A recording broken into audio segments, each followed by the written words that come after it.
tie it all together here. Yeah, I don't know. Anyway. It's Yiddish? No, it's not Yiddish. East of Masechtas Megillah. Alright, a little Gemara for starters. It's brought in the tractate of Megillah. Shalu Talmidav Shel Rashbi. They asked the students of the Rashbi,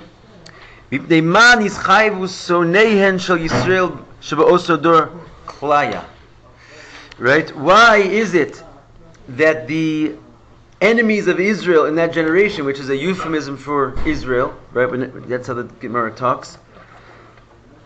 Right? It doesn't want to curse. A person doesn't want to curse himself, so when he says something negative, he puts it on. He says it's the enemy of that person. So he says, why are the enemies of the Jewish people in that generation, were they obligated to be wiped off the earth? Right? There was obviously a decree on all the Jewish people. What did we do that was so bad? That's a pretty standard good question from the students of the Rashbi. And his answer was, his answer was because they benefited from the meal of the wicked king Ascherverus. They went to the Suda. They had a good time.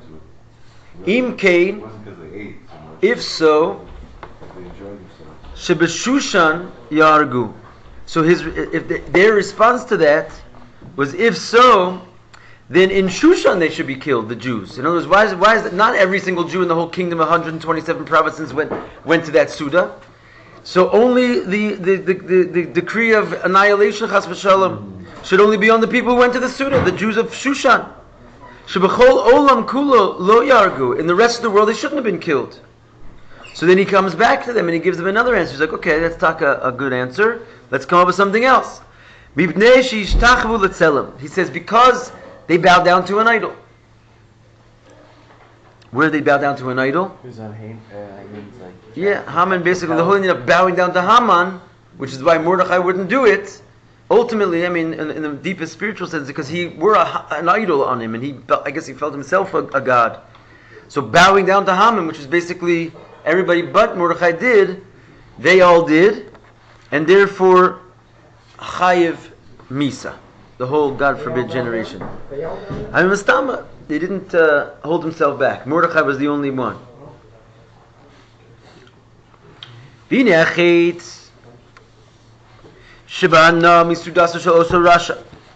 So let's investigate this. And that's the end of the Gemara. Let's investigate it. The sin of benefiting from the meal of that wicked man, the pashtus, simply what it means is achilas maichlos asuros. It means they ate tray food. As it says in the Midrash, so Bnei Yisrael ba'u b'safek b'sakana al sha'achlu mitam shel hagoyim. In other words, and the Midrash actually indicates that when it says that they brought themselves into a suffix, i.e. into a great danger, by eating the food of the goyim. You're going to have to just hold your questions till afterwards. Right? Because they ate the food of the goyim. This is what it says in the Midrash.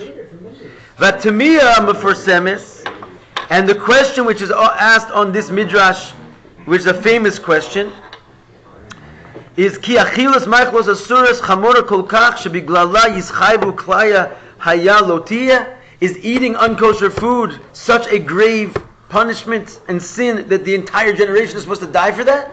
In other words, that's what it says, Bapashtus. David, you've read too much Kabbalah. You're not on the Pshad, you're on the Sod. The Midrash, no, I'm quoting the Midrash. The Midrash says that they brought themselves into danger because they ate from the goyim, the meal of the goyim. So if you're quoting Midrash, no, you're in the Kabbalah. But the Midrash says they ate from the meal of Achashverosh, and therefore they're supposed to be killed for that. That was their sin. So obviously, all the Mefarshim are saying, show me in the Torah where it says that the punishment for eating tray food is chayiv misa, not just the person who did it, but the whole generation. It's a crazy thing. Like, where's the justification for this? Yes, sir. So Jews bowed down to Haman and ate tray food. Didn't we say that kids went out and learned Torah against Haman's decree and there's all kinds of... This was already a response to their mistake. Once they realized what they did and the decree came upon them, they got this level of crying and brokenheartedness that we just described in the Maimer at great length. Was this all the Jews or just a sort of subsection? It seems like it was all the Jews.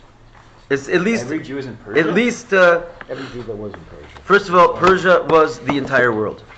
Right? That's what it means. He reigned 127 provinces. He was Malach Bakipa. There was only 2 or 3 kings in history that ruled the entire world. And according to our history books, but according to the Torah, he was one of them. So in other words, there was no place that was not under his rule. It was like, the empire. So ultimately, that's what I'm saying. Did every single Jew bow down? Probably they didn't have televisions, and probably didn't have. I'm saying they did not every Jew travel to the capital and maybe saw Haman. But in principle, Haman made himself. You listening, Baruch? Haman made himself a person that was wearing an idol that you had to bow down to, and basically that was the rule of the land. So in other words, in principle, by being like a citizen of this country, they didn't protest it. Only Mordechai did. Anyway, as far as the details of it, it seems like we'd have to investigate it. But as far as Rabbi Shimon Bar Yochai is concerned, and his students, when he gave that answer, why were they all obligated to be killed? And the first answer is they said, "Well, you did what? But they were all in Shushan." So the second answer was they bowed down to an idol. That seemed to calm the minds of the students. They said, "Okay, all right, I guess that makes sense." They didn't challenge that. All right, but meanwhile, we have our big question, which is, if you're going to say that how would Rabbi Shimon Bar Yochai even answer, to give them the first answer, which is that their sin was they ate from this meal, which Bastama means they ate tray food. Where do we see that such a thing is obligates a whole generation to die? So that's not the Rebbe's question. That's a famous question, he says. Gemara, this is the little brackets here. Gemara hikshu al tamzeh rak lama yargu b'shebechol olam kula. Right, when in the Gemara that we just quoted, they have a problem with Rabbi Shimon Bar Yochai's first answer, because his first answer was they benefited from that meal. What did the students say back? It's a little test, a quiz. They burn destruction just for that? No, that's not what they said back. You gotta pay attention to the details. Chevra. The question is, what did the students say back when Rabbi Shimon Bar Yochai offered his first answer why the generation was obligated to be destroyed, which was they benefited from the suda of that meal? What was their response? No, that's not enough to kill them. That was not what the students said back. That's what I'm asking you. That is worse than bowing down to an idol? No. Okay, listen, it's huh? Huh? No. Was when they brought their own. Brought out the. Okay, that for sure we didn't talk about that. They brought their own food? No. Just Hebra, look at the words! It just said 1 second ago! Just Shushan, right? Just Shushan. Thank you, David, way to go. Their answer was, that's good for the Jews in Shushan, but the Jews in the rest of the world, what do they have to do with it? Remember that one? David'll, huh? Save the day, man. Okay, so anyway, in the Gemara, when they challenged Rabbi Shimon Bar Yochai, they didn't challenge him with the question that everybody challenged him just now with, which was, how can you be killed for such a thing? They didn't say that. That wasn't their problem with Rabbi Shimon Bar Yochai's answer. They were like, okay, I hear what you're saying. Yeah, the fact that they ate at that meal could be reason for destroying them, but only the Jews in Shushan, not everybody else. But they're leaving out the main problem, which is, where do you get along killing Jews for eating tray food? That's not like the punishment. Right? So that's what he says in the brackets here. The only challenge they had was Shebechol Olam Kula. Where do you get off killing the Jews and all the rest of the world for the Jews of Shushan eating tray food? But they weren't bothered by the fact that you get killed for eating at the meal. Which means, as far as the students of Rabbi Shimon Bar Yochai were concerned, which those are pretty serious people, when it came to the meal of Shushan itself, the people, of Shushan itself, Modim Shem Ruim L'Klaya, they agreed that they should have been fit for annihilation. Because that wasn't their problem with his answer.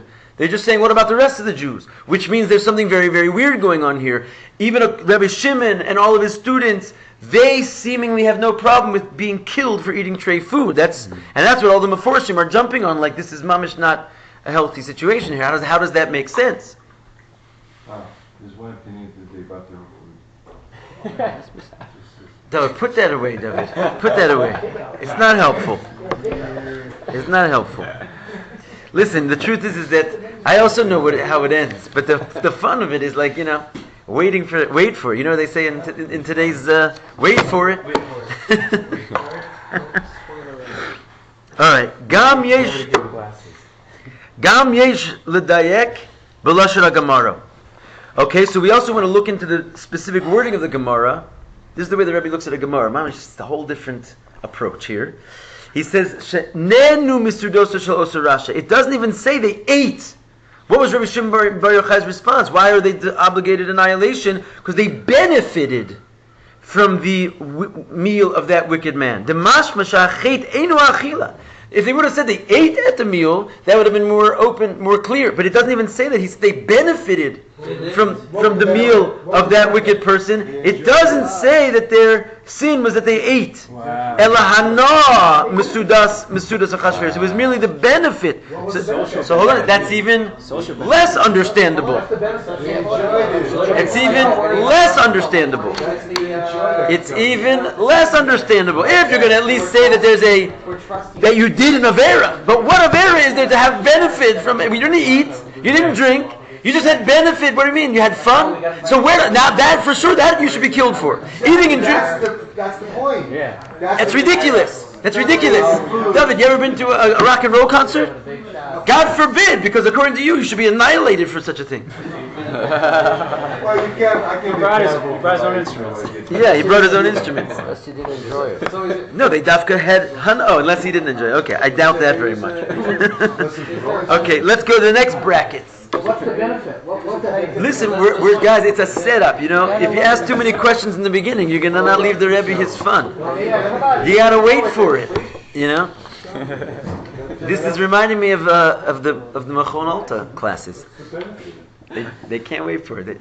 Right away, guys, settle down. Have a little dust. We're getting close to 4. They enjoyed it. That was the downfall. It's in the question of it was a pagan. What happened? All right, so. So wasn't it a pagan meal? So there would have been all sorts of depravity there. Well, hold on a second. And the food is whether they internalize that. All right, listen. Let's wait for it. Can we wait for it? We're gonna wait for it. Again. If you want to say, even if you want to say depravity and so forth.